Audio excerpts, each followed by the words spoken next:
The news corner के ख़ास programme शख्सियत में आपका स्वागत है। आज हमारे साथ बातचीत के लिए मौजूद हैं जस्टिस बी.डी. नकवी साहब, जो कानूनविद कहे जाते हैं और इस देश में उनका एक नाम है तमाम कानूनी पहलुओं पर। और जो बुलडोज़र नीति चल रही है, अदालतों ने जो इधर हाल फिलहाल में फैसले दिए हैं, मनीष सिसोदिया को ज़मानत दी है, तमाम बातों पर आज सुप्रीम कोर्ट ने बुलडोज़र नीति पर एक टिप्पणी की है और उन्होंने कहा है कि इसके लिए हम एक गाइडलाइन बनाएंगे। इस पर बातचीत के लिए मौजूद है हमारे साथ। तो अदालतें अभी तक इस पर खामोश क्यों थी, एक बात। दूसरी बात यह है कि ये जो बुलडोज़र, क्या पहले ये कानून नहीं था बुलडोज़र चलाने वाला? और अगर था तो उसको लागू क्यों नहीं किया गया था? इस पर आपकी क्या राय है और आप इस पर इसको आप किस तरह से देखते हैं? देखिए आसिफ साहब, आपका सवाल बहुत ही पंजेंट है, बहुत क्रूशियल क्वेश्चन है। और जो हमारा कॉन्स्टिट्यूशन, हमारा आइन एक वेलफेयर स्टेट का एक इमेजिनेशन देता है इंसान को। It's a welfare state. यहाँ स्टेट सिटीजन का ख्याल रखेगी, उनको केयर करेगी, उनको सर्व करेगी अच्छी तरह से, डेमोक्रेटिक नॉर्म्स है। मगर अफसोस के हमारी सरकारें वेलफेयर स्टेट ना होकर बुलडोज़र स्टेट बन गई। ये बहुत अफसोसनाक बात है। लेकिन इसमें खुशी का पहलू ये है कि कम से कम अब सुप्रीम कोर्ट में जब तो उलमा हिंद ने शायद वो दिया है पिटिशन, और उस पर सुनवाई करके नोटिस दिया और ये कहा कि हम एक गाइडलाइंस देंगे जिसके अधीन इसके हिसाब से बुलडोज़र का इस्तेमाल होगा। मैं 30 साल जज रहा, 5-6 साल प्रैक्टिस की। एक सीआरपीसी में प्रोसीजर है, कोई मुलजिम है तो उसको पकड़ने के लिए पहले पुलिस जाएगी, अगर वो भागेगा तो उसकी प्रॉपर्टी अटैच कर ली जाएगी और उसके बाद उसकी प्रॉपर्टी जो पुराना कानून था उसमें नीलाम कर दी जाएगी और वो पैसा सरकार में आ जाएगा। लेकिन यहाँ तो opportunity of being heard he नहीं दिया कि भाई कम से कम नोटिस दिया जाए, उसको सुना जाए। ये जो बहुत ज़रूरी चीज़ थी। तो रूल्स ऑफ नेचुरल जस्टिस जो हमारा थीम है, हमारी डेमोक्रेसी का, हमारे आइन का, हमारे संविधान का, उसके हिसाब से सरकार काम नहीं कर रही थी और सुप्रीम कोर्ट ने नोटिस लिया और हम देखेंगे कि शायद अच्छी डायरेक्शन वहाँ से आएंगी। नहीं, सुप्रीम कोर्ट कह रहा है हम इस पर गाइडलाइन जारी करेंगे जी। तो क्या वो गाइडलाइन सरकारें मानेंगी? एक होता है ऑर्डर, एक होता है गाइडलाइन। जी जी। तो गाइडलाइन और ऑर्डर में क्या? गाइडलाइन मानने के लिए सरकारें बाध्य हैं? देखिए, सुप्रीम कोर्ट हमारी अल्टीमेट इंस्टीट्यूशन है, गार्जियन ऑफ राइट्स कहलाता है। वो कुछ दिन खामोश रहा, इसका मतलब ये नहीं है कि उनकी पावर्स नहीं थी। पावर्स थी, उनको अब कॉन्शियस जागा, उनके ज़मीर ने ये कहा कि नहीं अभी बहुत हो गया और उन्होंने आगे बढ़ के नोटिस लिया। उनकी गाइडलाइन ही लॉ होगा। जो सुप्रीम कोर्ट कहेगा that is the law of the land, वो अल्टीमेट है। हमारे दर्शकों को बताइए, जी। पहले ये क्या ये कानून नहीं था जो घर गिराने वाला जो सिस्टम शुरू हुआ है कि अभी अदालत ने उसको सजा दी नहीं, अब पता नहीं हो सकता है कल को वो बरी हो जाए और आपने उसका घर गिरा दिया। कितनी मुश्किलों से इंसान घर बनाता है। ठीक है, कुछ एक मामलों में ठीक भी लगता है, लेकिन वो भी कानूनी पहलुओं के साथ। अचानक ही सरकारों को पता लगता है ये तो अवैध था घर। कोई किसी घटना में किसी आदमी का नाम आया, उस क्राइम से जुड़ा, उसके यहाँ फौरन फीता लेके पुलिस पहुंच गई, उन्हें नापा जोखा और अथॉरिटीज पहुंच गई और उन्होंने कहा साहब ये तो इनका घर अवैध है। क्या ये प्राविधान पहले नहीं था? और पहले था तो क्या ये घर गिराना उसमें शामिल था कि नहीं था? मैं आपसे ये जानना चाहता हूँ। देखिए, ऐसा है कि हमारे यहाँ जो पुराना म्यूनिसिपैलिटी एक्ट है वो ये कहता है कि जो आदमी मकान बनवाएगा वो एक नक्शा देगा, वो म्यूनिसिपैलिटी था, और 1 महीने तक अगर उस पर कोई ऑर्डर नहीं होगा तो ये मान लिया जाएगा कि वो नक्शा अप्रूव हो गया है। This is the law. और अगर कोई आदमी नक्शा देता ही नहीं है तो म्यूनिसिपैलिटी उसके खिलाफ कार्रवाई करेगी, और अगर उसने इलीगल बनाया है तो उसको डिमॉलिश कर सकती है। ऐसा नहीं वो इतना था। लेकिन अब यह है कि बगैर सुने, खराबी यह है कि अगर कहीं कोई डिमोलिशन कर रहा है, जैसे हमारे एलडी अथॉरिटी है, ये सब इनकी पावर्स हैं, लेकिन उसका जो एक्सरसाइज है वो आप सुनेंगे विक्टिम को कि उसके साथ क्या हुआ। जो हमारे सिस्टम है, जो हमारे सरकारी तौर पर कामकाज होता है कि नक्शा पास कराना ना आसान है किसी अथॉरिटी से। जो कुछ इलीगल कंस्ट्रक्शंस हुए हैं कभी स्टेट में, उसमें कहीं ना कहीं नेक्सस हमारे सरकारी कर्मचारियों का, ऑफिसर्स का है, उसके लिए वो उतने ही जिम्मेदार है जितना कि बगैर नक्शे के मकान बनाने वाला, मेरा ऐसा सोचना है। फतेहपुर में जो डिमोलिशन हुआ एक बड़ी बिल्डिंग का, वो भी एक फर्द था एक कम्युनिटी का। और हमने देखा कि जो मध्य प्रदेश के अंदर जो ज़िले में हुआ वो भी एक मुस्लिम ही था, एक मिनॉरिटी का था, और उसका तो ये हुआ कि भाई उसको दूसरे दिन ही उसका बगैर एफआईआर के, एफआईआर हुई भी, दूसरे दिन उसको डिमोलिश कर दिया करोड़ों का। तो ये जो जो एक टारगेटिंग है, टारगेटिंग तो वीकर सेक्शन एससीज की हो या कमज़ोर लोगों की हो या मुस्लिम की हो, जो हो रही है, ये तो इट्स ए फैक्ट। आपको क्या लगता है ये जो गाइडलाइन की बात आज सुप्रीम कोर्ट ने कही है, इतने से काम चल जाएगा या सुप्रीम कोर्ट का और कोई विस्तार से आदेश कोई जारी करना चाहिए इसके लिए? आपका क्या मानना है? नहीं, मेरा ये मानना है कि सुप्रीम कोर्ट को बिल्कुल इसको जो भी डायरेक्शन दें वो बिल्कुल सख्त डायरेक्शन दें, ताकि फ्लाउट ना करे कोई भी authority. Rule of law, constitution ही कहता है रूल ऑफ लॉ। हम सब लोग, एक सुप्रीम कोर्ट हो, आम पब्लिक हो, सरकार हो, वो अपने दायरे में रहे, पार्लियामेंट अपना काम करे, जुडिशरी अपना काम करे, ब्यूरोक्रेसी एग्जीक्यूटिव अपना काम करे। ये सेपरेशन ऑफ पावर है, यूसर्पिंग का पावर नहीं है। There is separation of power, there is checks and balances. अगर एग्जीक्यूटिव के पास पावर है तो उस पर चेक जुडिशरी रखती है। अगर लेजिस्लेचर के पास कोई पावर है तो उसको भी अल्टीमेट लॉ बनाएगी। अगर सब पार्लियामेंट तो उसको टेस्ट करता है हमारा सुप्रीम कोर्ट या हाई कोर्ट कि ये एज पर दी कॉन्स्टिट्यूशन है नहीं। हमारा सिस्टम ऐसे चलना चाहिए, जो कि नहीं चल रहा है।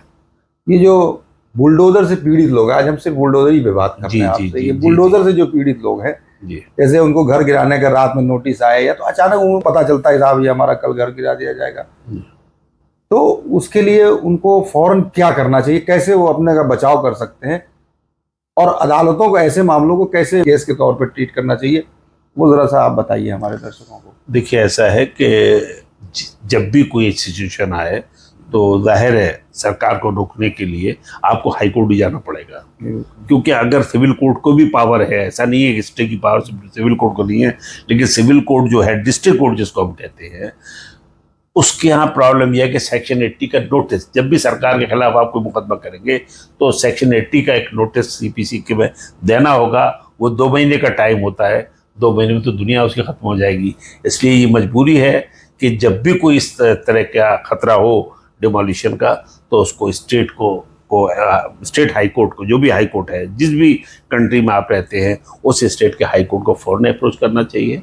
और मैं ये समझता हूँ कहीं ना कहीं चेक लगेगा, जो हमें उम्मीद बंधी है ना सुप्रीम कोर्ट से। सारे देश देख रहा है, सारे लोग देख रहे हैं, हिंदुस्तान के गरीब कमज़ोर जो लोग हैं, जो वीकर सेक्शन है, वो बहुत उम्मीद से देख रहा है। भाई एक मालदार आदमी का आप घर डाल दीजिए, वो दूसरा बना लेगा, लेकिन एक झोपड़ी, एक रिक्शे वाले का डिमोलिशन हुआ, बताइए, एक रिक्शे वाले के बेटे ने कोई हरकत की, उसके झोपड़ी गिरा दी, उसने सुसाइड कर लिया। कितने सुसाइड हो रहे हैं? अकबर नगर को जो ढाया गया है, मालूम है आपको? मेरी नॉलेज में 10-12 सुसाइड अब तक हो चुके हैं। ये शायद सरकारी मशीनरी को पता होगा। अभी एक बच्चा गिर गया, 2-3 बच्चे गिर चुके हैं वहाँ। इतनी ख़राब इमारत है और उस पर कुछ सिक्योरिटी नहीं है। मेरा आपके इस चैनल से ये मांग होगी सरकार से कि ऊपर कम से कम जालियाँ लगवा दी जाएं, ताकि छोटे बच्चे ना गिरे। आज ही मुझे मालूम है, आज ही वो ट्रॉमा में सेंटर से मेरे पास फ़ोन आया था कि साहब इसके लिए कोई मदद करिए। हम तो वो लोग हैं कि जो लोग विक्टिम हैं उनकी मदद के लिए निकले हैं। हम तो कोई लड़ाई नहीं लड़ पाए। अबरार नगर हो या और भी जगह हो, तो खैरियत ये हुई कि पन्नगर के बच्चों की आवाज़ सरकार ने सुन ली और बुलडोजर सहम गया उनकी चीख के आगे। ये एक अच्छा पहलू मैं देखता हूँ उसके अंदर, कहीं ना कहीं बेटर सेंस प्रिवेल किया। सुप्रीम कोर्ट ने अभी एक आरक्षण को लेके एक आदेश दे दिया, जिसको लेके बड़ा बवाल खड़ा हो गया और तमाम पॉलिटिकल पार्टियां कूद पड़ी और सरकार बैकफुट पे दिखी। ऐसे चेंज लाने की जरूरत है? आपको क्या लगता है, इस आरक्षण में क्या कोई चेंज की जरूरत है?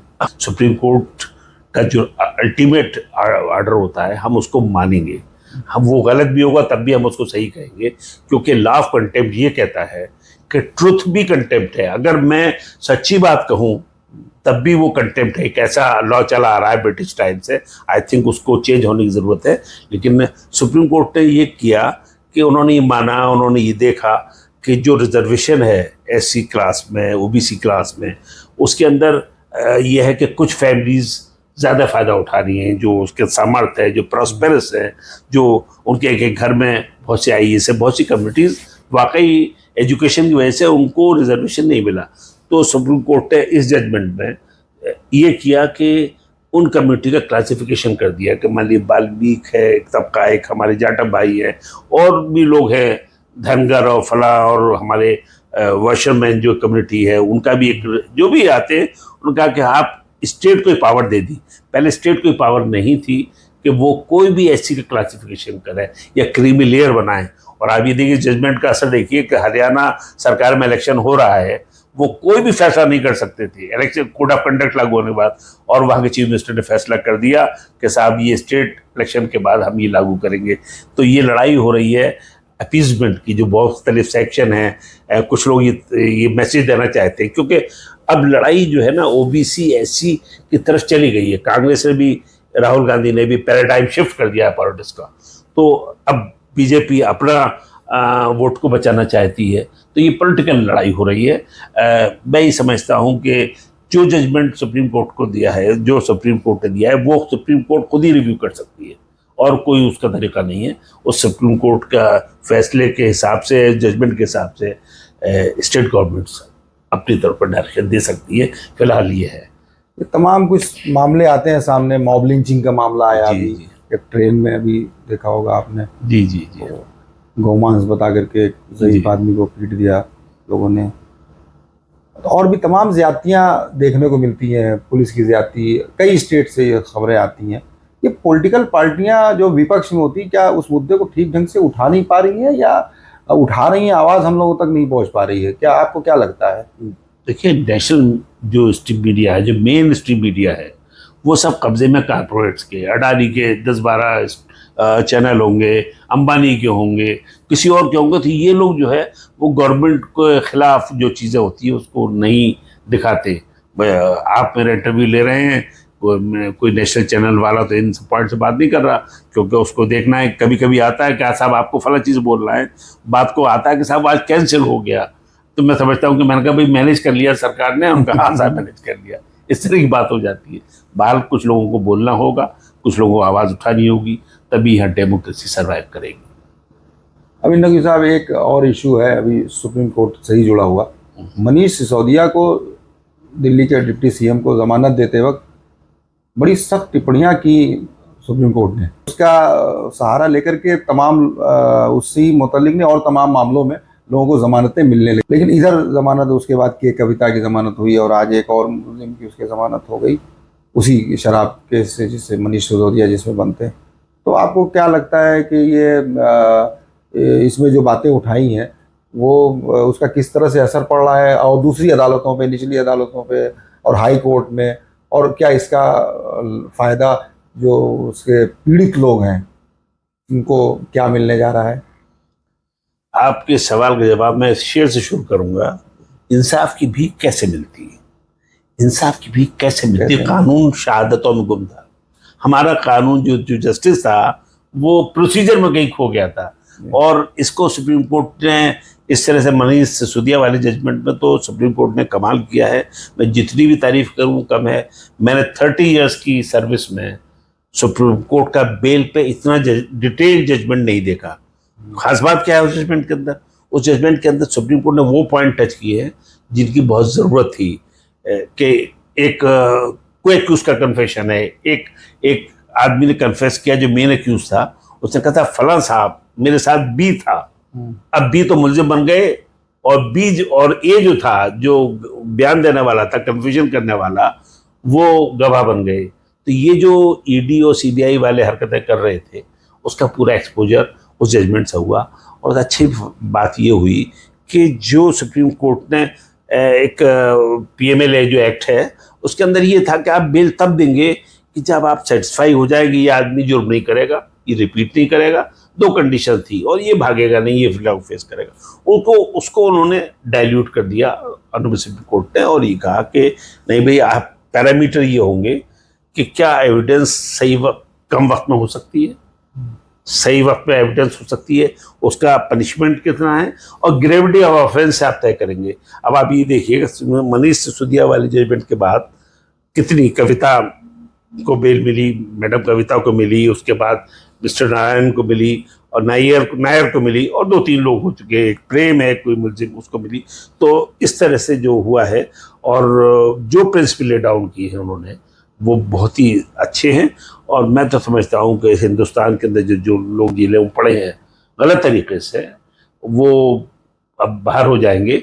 और सुप्रीम कोर्ट ने एक और बात कही कि बेल से पहले जो डिटेंशन है, हम उसको सज़ा की तरह नहीं ट्रीट कर सकते। वो सज़ा नहीं है, वो सिर्फ फैसिलिटेट करने का तरीका है कि एक आदमी जेल में रहा, उसका ट्रायल इंडिपेंडेंटली हो जाए, उसका ट्रायल एज पर लॉ हो जाए, वो एविडेंस से ना खेले, वो एविडेंस को विनोवर ना करे, विटनेस को विनोवर ना करे। उसका मकसद ये है।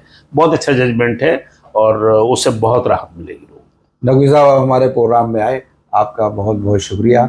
बहुत बहुत शुक्रिया। ये थे हमारे साथ जस्टिस BD नकवी साहब, जिनसे हमने तमाम मामलों पर, हालात हाजरा पर बात की। सुप्रीम कोर्ट के कई फैसले इधर इन दिनों आए, उस पर बात की, और उन्होंने बड़ी बेबाकी से और बहुत ही फराग दिली से सारे कानून के पहलुओं पर अपनी बात कही, और हमारे दर्शकों तक को जो जानकारी नहीं थी इस सिलसिले में, वो जानकारी पहुंचाई। नकवी साहब का इस प्रोग्राम में आने के लिए बहुत शुक्रिया। द न्यूज़ कॉर्नर के प्रोग्राम शख्सियत के लिए मैं सैयद आसिफ रज़ा जाफरी।